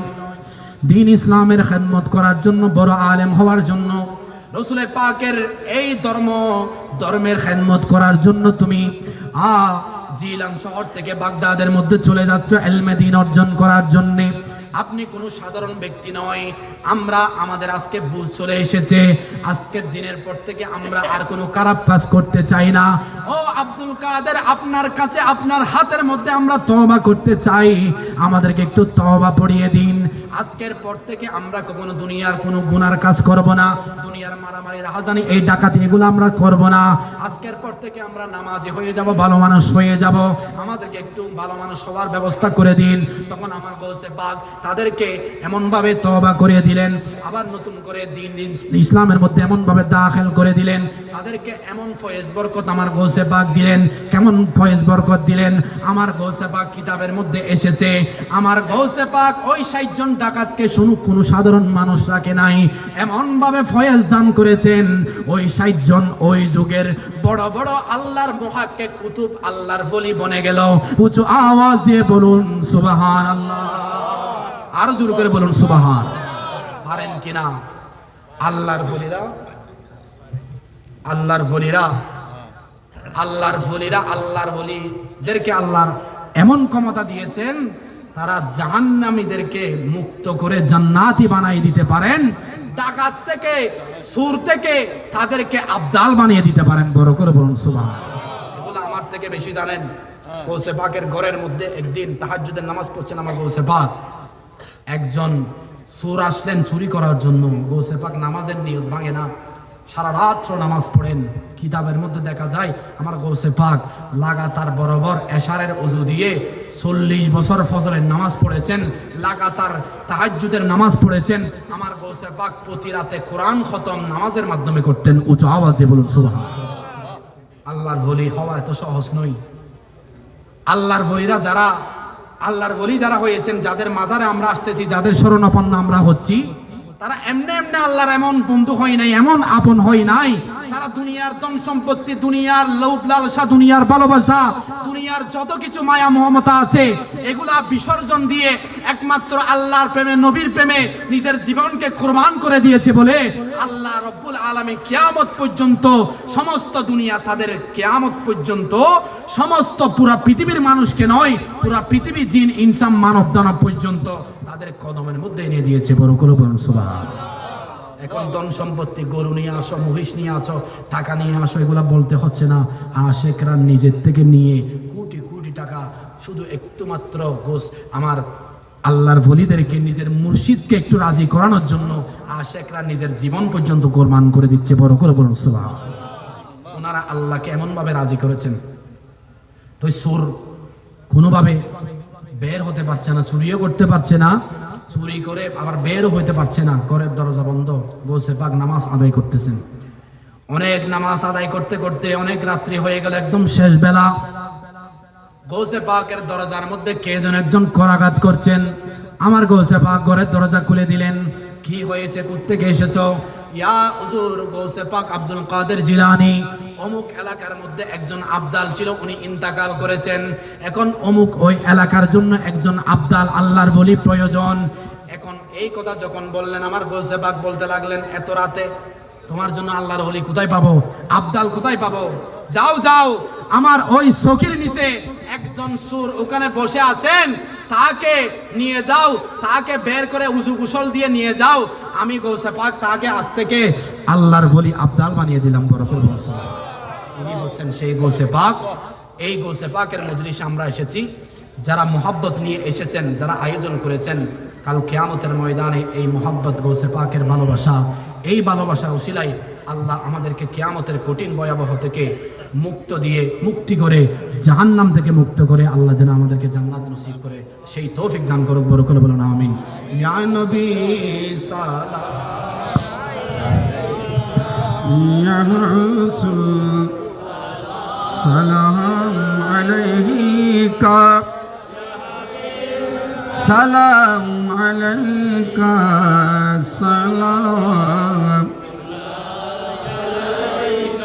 গুনাহগার হয়েছি বলে যদি দোজকের দহলে, মনে কোনো দুঃখ তাকিবে না যদি পাই দিদার মদিনা।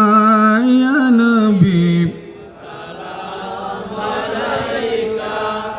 ইয়া রাসূল ইয়া হাবিব সালাম আলাইকা।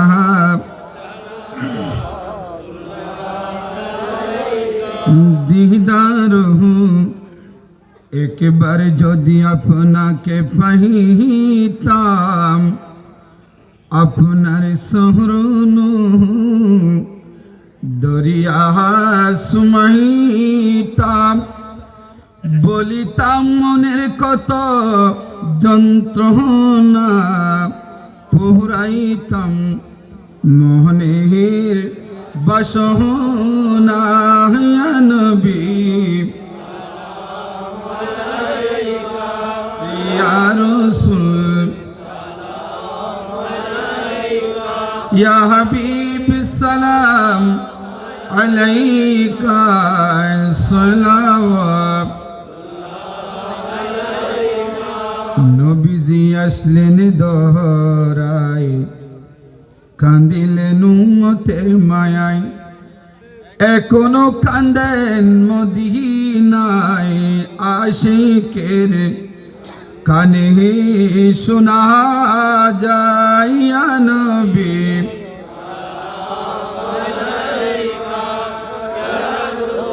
সালাম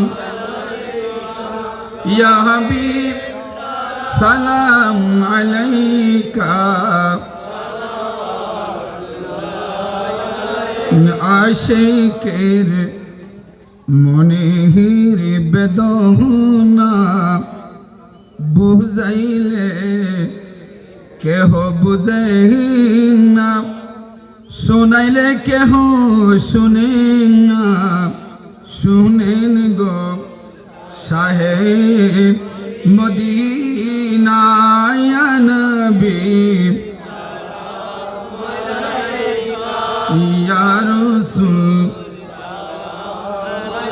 ইয়া হাবিব সালাম আলাইকা সালাম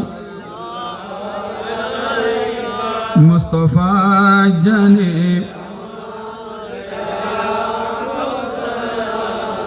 সময় বজমে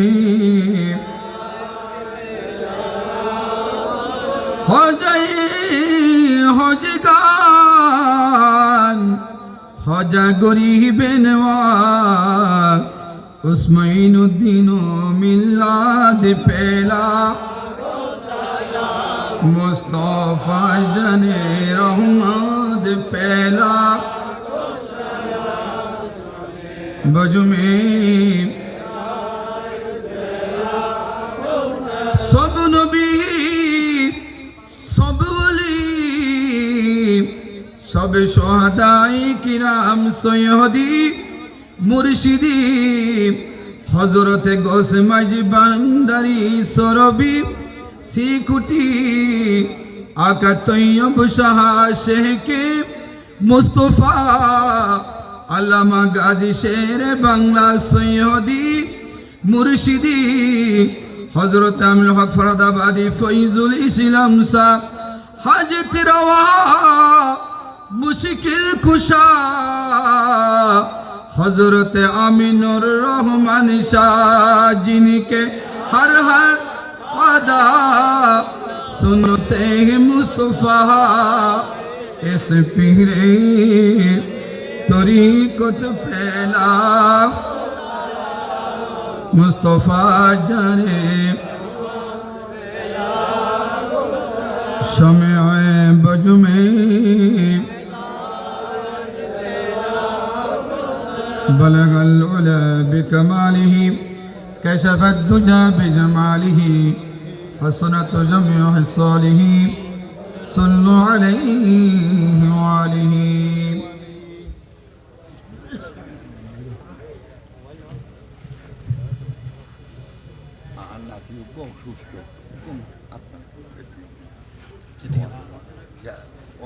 তার নাম আব্দুরহমান জামি নবী সাহাবের নাম জায়গায় সবাই একবার আলহামদু তিনবার কুল আল্লাহু আকবার দরুদ শরীফ পড়ুন সাল্লাল্লাহু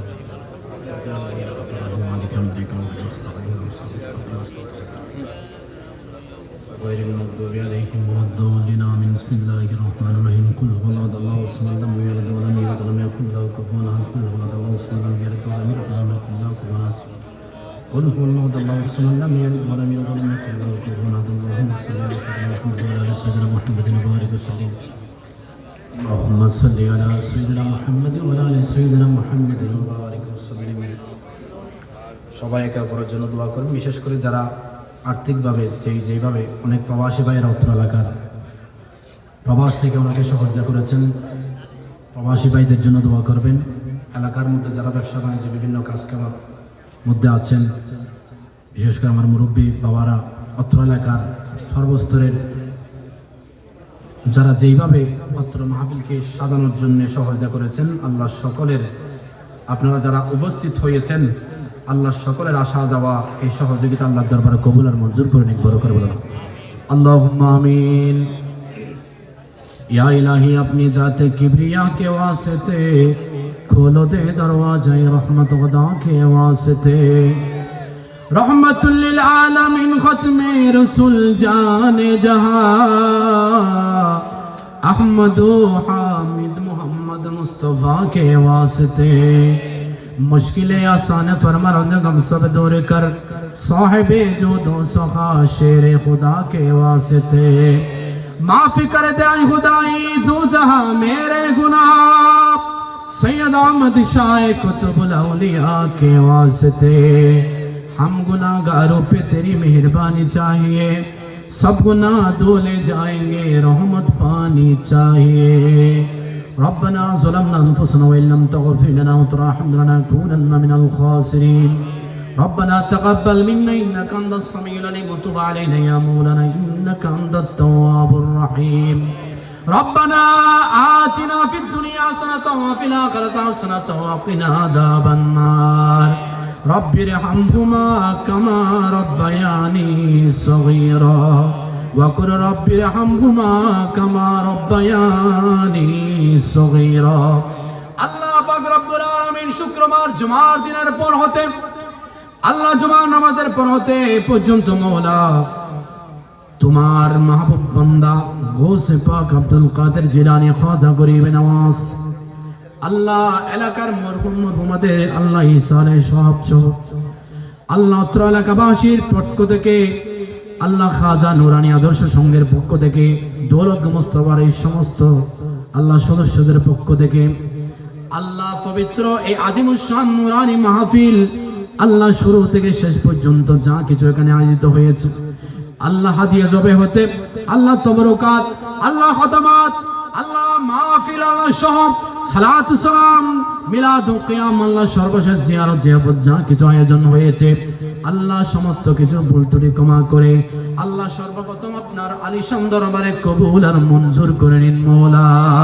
আল্লাহ এগুলোর মধ্যে যা হাদিয়া দান করেছেন লক্ষ রিদ্দি করে আকাই নামেদার হুজুর পূর্ণ দু জাহানের বাদশা নবী উম্মতের কান্ডারি নবী কিয়ামতের ময়দানে সুপারিশকারী ওয়ালা নবীর নূরানী রোজা পাকের সোনালি জালি আল্লাহ সোনার মদিনার মধ্যে পৌঁছিয়ে দিন আদম আলাইহিস সালাতু ওয়াস সালাম হইতে ঈসা রূহুল্লাহ আলাইহিস সালাতু ওয়াস সালাম পর্যন্ত সমস্ত আম্বিয়া ইকরাম সাহাবায়ে ইকরাম শুহাদায়ে ইকরাম ইমাম মুস্তাহিদ খুলাফায়ে রাশিদিন উম্মাতুল মুমিনিন আল্লাহ সমস্ত পৃথিবীর মধ্যে আল্লাহ হাদিসের ইমাম তাফসীরের ইমাম মাযহাবের ইমাম তরিকতের ইমাম আল্লাহ যে সমস্ত আল্লাহর মকবুল বান্দারা আপন আপন মাজারের মধ্যে আরাম ফরমাচ্ছেন আল্লাহ প্রত্যেকের নামে নামে সওয়াব বশীর করে দিয়েন মওলা আল্লাহ বিশেষ করে আল্লাহ রাসূল পাকের বিশ্বস্ত সাহাবী রাসূল পাকের সুখ দুঃখের সাথী আল্লাহ আবু বকর সিদ্দিক আল্লাহ হযরত ওমর ফারুক উসমান জিন্নুরান মওলা আলী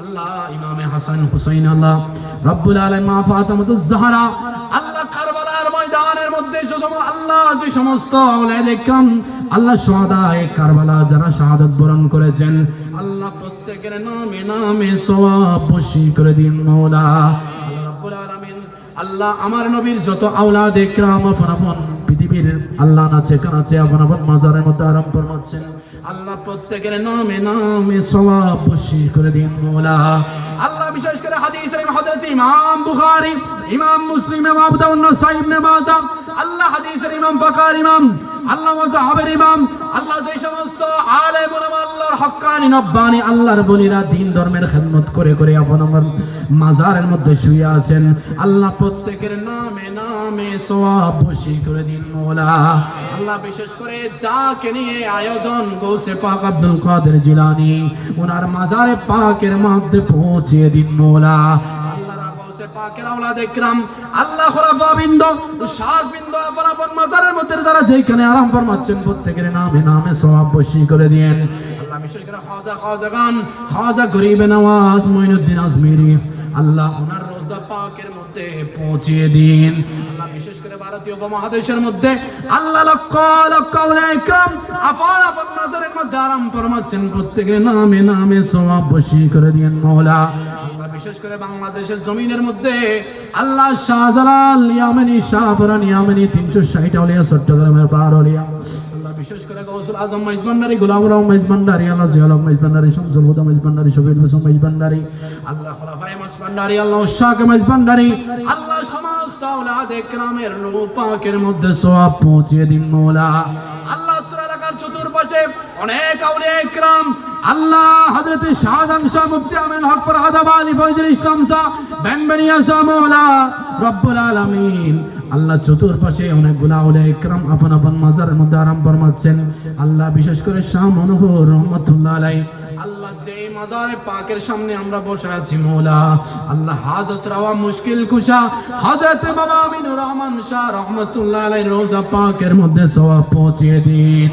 আল্লাহ বিশেষ করে বাংলাদেশের বুকের মধ্যে যে সমস্ত আউলিয়া ইকরাম আপন আপন মাজারের মধ্যে আরাম ফরমাচ্ছেন, আল্লাহ শাহ মুহসিন আউলিয়া, শাহ মুহম্মদ আউলিয়া, আল্লাহ বদন শাহ মিসকিন শাহ বদন শাহ, আল্লাহ আপন আপন মাজারের মধ্যে যে সমস্ত আউলিয়া ইকরাম শুয়ে আছেন প্রত্যেকের নামে নামে সওয়াব বর্ষণ করে দিন মওলা। আল্লাহ আমরা যারা হাত তুলে দিয়েছি, আল্লাহ রাব্বুল আলামিন, কারো মা নাই কারো বাবা নাই, আল্লাহ কারো মা বাবা দুইজনে দুনিয়া থেকে বিদায় নিয়েছেন মওলা। আমাদের আপন মা বাবা, আল্লাহ দাদা দাদি আত্মীয়স্বজন পাড়া প্রতিবেশী সমাজে হকদার, আল্লাহ যারা কবর বাসিন্দা হয়ে গেছেন প্রত্যেকের নামে নামে সওয়াব বর্ষণ করে দিন মওলা। আল্লাহ অত্র এলাকার চতুর্পাশে যতগুলো মুসলমান নরনারীর কবরস্থান রয়েছে, আল্লাহ অত্র বাড়ি থেকে আল্লাহ অত্র পাশে আল্লাহ যতগুলো বাড়ি রয়েছে, যতগুলো মুসলমান নরনারীর কবরস্থান রয়েছে, আল্লাহ যুগ যুগ ধরে যত মুসলমান নরনারী আপন আপন কবরের মধ্যে শুয়ে আছেন, আল্লাহ প্রত্যেকের নামে নামে সওয়াব বর্ষণ করে দিন মওলা। আল্লাহ দুনিয়ার কোন গুনাহের কারণে কোন মুরব্বী যদি কবরের মধ্যে আযাবের ভিতরে থাকে, আল্লাহ আজকে গৌসে পাকের মাহফিল, হাজা গরিবে নওয়াজের মাহফিল, কোরআনে হাদিসের মাহফিল, আজকের এই মাহফিলের উসিলায় আমাদের মুরব্বীদের জিন্দেগীর সমস্ত গুনাহগুলো ক্ষমা করে দিন মওলা। তাদের কবরকে আল্লাহ জান্নাতের বাগান বানাইয়ে দিন মওলা। কিয়ামত পর্যন্ত আরামের ঘুমে ঘুম গিয়ে আল্লাহ কাল কিয়ামতের ময়দানে আল্লাহ রাসূল পাকের সুপারিশ, গৌসে পাকের সুপারিশের মাধ্যমে জান্নাত নসিব হওয়ার সেই তৌফিক নসিব করে দাও। আমরা যারা আমিন আমিন করছি, জীবনের অনেকগুলা হায়াত কাটিয়ে ফেলেছি মওলা। আল্লাহ যতটুকু আমল করার দরকার ততটুকু আমল করতে পারি নাই, যতটুকু আল্লাহ তোমাকে রাজি খুশি করার দরকার ততটুকু করতে পারি নাই মওলা। আল্লাহ গুনাহগার, আল্লাহ নির্লজ্জ বেহায়া বনে তোমার দরবারে দুইখানা গুনাহ হাত পেতে দিয়েছি মওলা। আল্লাহ এই জান্নাতি মজলিসের উসিলায় আল্লাহ আমরা যারা একত্রিত হয়েছি, অতীত জীবনে যা গুনাহ করেছি গুনাহ থেকে তওবা করি মওলা। আজকের এই জান্নাতি গৌসে পাকের মাহফিলের উসিলায় আমাদের জিন্দেগীর সমস্ত গুনাহগুলা ক্ষমা করে দিন মওলা। আল্লাহ বাকি হায়াত কতদিন রেখেছেন জানি না মওলা। আল্লাহ বাকি হায়াতটুকু ভালো আমল, পাঁচ ওয়াক্ত নামাজ, আল্লাহ শরীক পথে থেকে ভালো আমলের মাধ্যমে আল্লাহ মৃত্যুর জন্য প্রস্তুতি নেওয়ার সেই তৌফিক নসিব করে দাও। আল্লাহ অত্র এলাকা থেকে আল্লাহ অনেক ভাইরা বিভিন্ন দেশের মধ্যে প্রবাস জীবন যাপন করে, অনেকে মসজিদ মাদ্রাসা মাহফিলের জন্য সহায়তা করেছে। আল্লাহ যে দেশের মধ্যে প্রবাস জীবন যাপন করে, আল্লাহ প্রত্যেক প্রবাসী ভাইদের উপর খাস রহমত বর্ষণ করুন মওলা। তাদের খামাই রোজগারের মধ্যে কোটি গুণ বরকত নসিব করুন। আল্লাহ তাদেরকে বিভিন্ন বালা মুসিবত অ্যাক্সিডেন্ট থেকে রেহাই দান করুন। আল্লাহ তাদেরকে লক্ষ কোটি টাকা ইনকাম করে দেশের দশের মসজিদ মাদ্রাসার মা বাবার আল্লাহ দিন ধর্মের খেদমত করার সেই তৌফিক নসিব করে দিন মওলা। অত্র এলাকার মধ্যে যারা আল্লাহ ব্যবসা বাণিজ্য, আল্লাহ খেত খামার সহ আপন আপন কর্মের মধ্যে আল্লাহ বরকত নসিব করে, আল্লাহ সবাইকে সুখে শান্তিতে বসবাস করার সেই তৌফিক নসিব করে দাও। আল্লাহ অনেকে হাত তুলেছেন, অনেক মুরব্বী বাবারা বিভিন্ন জটিল গণি রোগাক্রান্ত, অনেকে আল্লাহ ঠিক মতো নামাজ আদায় করতে পারে না, অনেকে ঘরের মধ্যে ঘর বইটা হয়ে আছেন মওলা। আল্লাহ রাব্বুল আলামিন একজন আল্লাহ শিশু আল্লাহ আব্দুর রহমান জামি অসুস্থ, আল্লাহ দোয়া চেয়েছেন। আল্লাহ অত্র এলাকার আমরা যারা আমিন আমিন করছি, আল্লাহ যার যেই সমস্যা মওলা, আল্লাহ যার যে রোগ আছে, আল্লাহ প্রত্যেকে শাফাআত কুল্লা তাম্মা নসিব করে দাও। সবাইকে সুস্থ শরীর নিয়ে পাঁচ ওয়াক্ত নামাজ আদায় করে করে চলার চেয়ে তৌফিক নসিব করে দাও। আল্লাহ বিশেষ করে আল্লাহ আমাদের সাথে অনেক মুরব্বী মা বোনেরা আল্লাহ হাত তুলেছেন, আল্লাহ আমাদের মা বোনদেরকে পর্দা নসিব বানাইয়ে দাও। আল্লাহ সবাইকে আল্লাহ স্বামীর অনুগত বানাইয়ে দাও মওলা। আল্লাহ অনেক ছোট ছোট মাসুম বাচ্চারা, ছোট বাজিরা দোয়া করেছেন আল্লাহ, আল্লাহ অনেকে হাত তুলেছেন, আল্লাহ সবার জীবনকে তুমি সুন্দর করে দাও। আল্লাহ আমাদের নওজোয়ান ভাই যারা আছেন, আল্লাহ বিভিন্ন গুনাহ থেকে, আল্লাহ মাহরুম থেকে, আল্লাহ তাদেরকে ভালো আমল করার সেই তৌফিক নসিব করে দাও। তাদের ভবিষ্যৎ জীবনকে উজ্জ্বল করে দাও, বিভিন্ন খারাপ কাজ থেকে বেঁচে থাকার সেই তৌফিক নসিব করে দাও। আল্লাহ যারা লেখাপড়া করছে, আল্লাহ মাদ্রাসা ইউনিভার্সিটি কলেজের মধ্যে লেখাপড়া করছে, প্রত্যেকে আল্লাহ আকল জ্ঞানের মধ্যে, এলমের মধ্যে অনন্ত বরকত নসিব করে দাও, সবাইকে মহাজ্ঞানী হওয়ার সেই তৌফিক নসিব করে দাও। আল্লাহ সর্বশেষ আল্লাহ আখেরি ফয়াত তোমার দরবারে এই জান্নাতি মজলিস থেকে আল্লাহ দোয়া করি মাওলা, জীবনে শেষবার আল্লাহ একটি চাওয়া মাওলা, আমরা যারা আমিন আমিন করছি জীবনে একবার হলেও হজ্জে বাইতুল্লাহ জিয়ারতে মুস্তাফা নসিব করাইও মাওলা। যদি আল্লাহ রাসূলের পাকের রওজা মুবারক আল্লাহ আপন চোখে চোখে দেখে আল্লাহ রাসূলের পাককে সালামি পেশ করার সেই তৌফিক যদি না হয় মাওলা, আল্লাহ রাব্বুল আলামিন সাফাতের বিছানার মধ্যে আল্লাহ কঠিন মুহূর্তে মাওলা আজরাইল আসবে নিজের জান নিয়ে যাওয়ার জন্য, আল্লাহ শয়তান আসবে আল্লাহ ঈমান নিয়ে যাওয়ার জন্য। আল্লাহ ওই কঠিন মুহূর্তে আপন পীর ও মুর্শিদকে সামনে রেখে রাসূলের পাকের নূরানি জবান আল্লাহ নূরানি চেহারা মোবারক দেখে দেখে আমাদের সকলের জবানে জারি করে দিও কালিমায়ে তাইয়্যিবা লা ইলাহা ইল্লাল্লাহু মুহাম্মাদুর রাসূলুল্লাহ সাল্লাল্লাহু আলাইহি ওয়াসাল্লাম। আসসালামু আলাইকুম ওয়া রাহমাতুল্লাহ।